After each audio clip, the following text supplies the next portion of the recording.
तो आज हम बात करेंगे क्लास 8 हिस्ट्री का चैप्टर नंबर 3 जिसका नेम है रूलिंग द कंट्री साइड।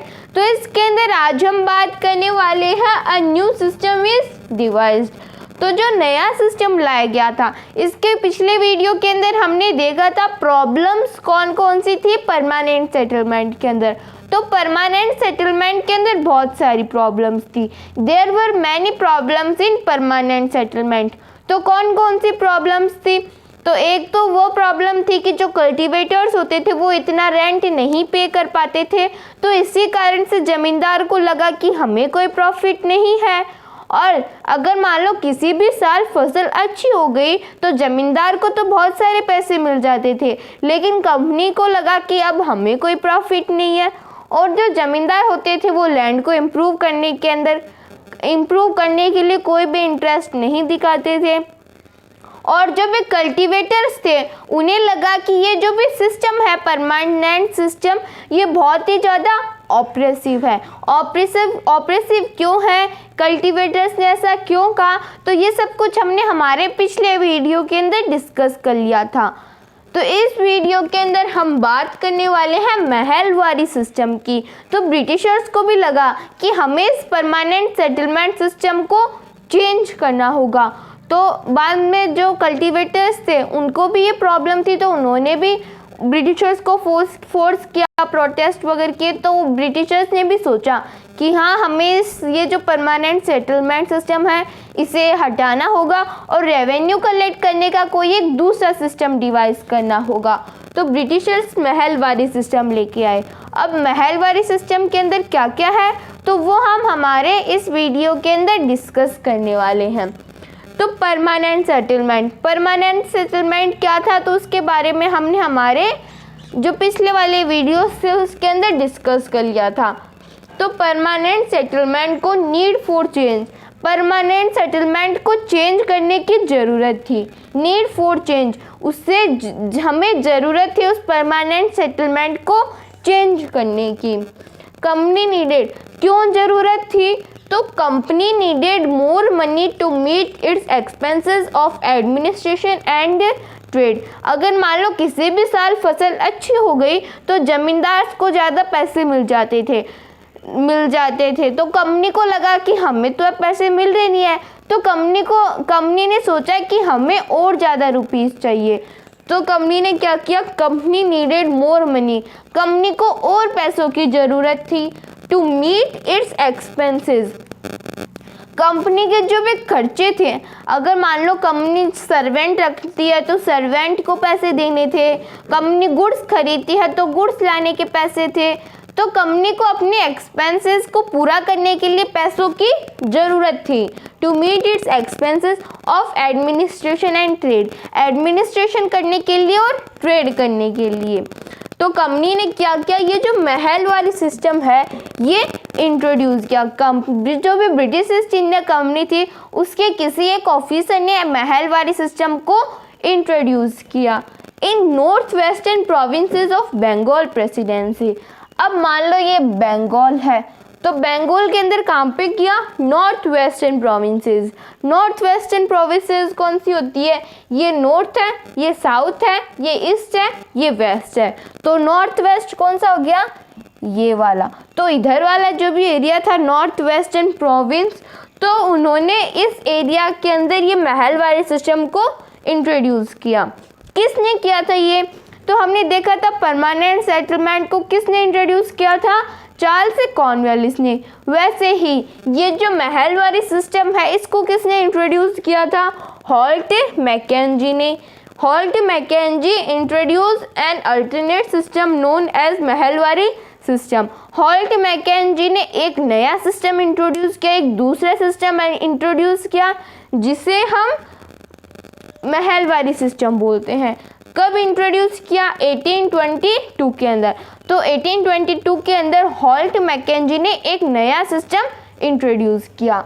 तो हमने महलवारी सिस्टम के बारे में थोड़ा बहुत जान लिया, अब हम आगे बात करेंगे। तो हम महलवारी सिस्टम के बारे में थोड़ा और जान लेते हैं। तो जो भी विलेज होता है, विलेज मतलब गांव, तो जो भी गांव होता है, कंपनी ने देखा कि जो भी विलेज है इम्पोर्टेंट सोशल इंस्टीट्यूशन, जो विलेज है वो बहुत ही इम्पोर्टेंट सोशल इंस्टीट्यूशन है।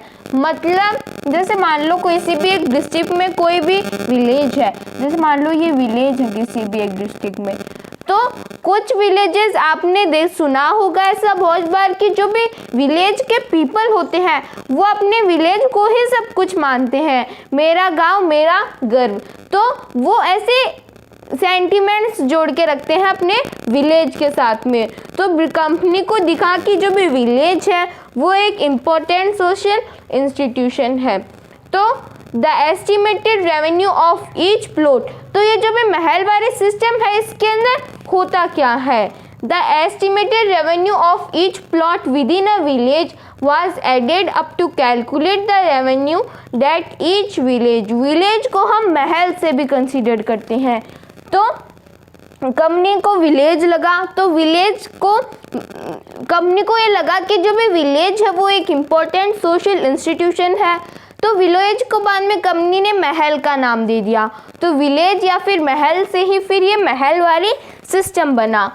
तो इसके अंदर क्या होता है, तो पहले जो भी कंपनी के ऑफिशियल्स हैं वो क्या करते हैं, वो पहले उस विलेज की सारी ज़मीन को कैलकुलेट करते हैं, और जब वो कैलकुलेट करते हैं तो कंपनी को पता चल जाता है कि इस व्यक्ति के पास कितनी ज़मीन है, इस व्यक्ति के पास कितनी ज़मीन है।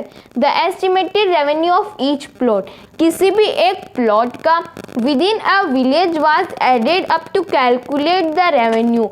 जैसे मान लो कि फिर से समझते हैं हम, कोई भी एक विलेज है उसके अंदर ब्रिटिशर्स के जो भी ऑफिशियल होते हैं वो क्या करते हैं, वहाँ की ज़मीन को कैलकुलेट कर लेते हैं, और बाद में जब वो कैलकुलेट कर लेते हैं उस ज़मीन को तो ब्रिटिशर्स को पता चल जाता है कि किसी एक पर्सन के पास में कितनी ज़मीन है, किसी एक पर्सन के पास में कितनी ज़मीन है। तो ऐसे ब्रिटिशर्स को पता चल जाता है और बाद में वो उस ज़मीन के अकॉर्डिंग उस विलेज से पैसा लेते हैं।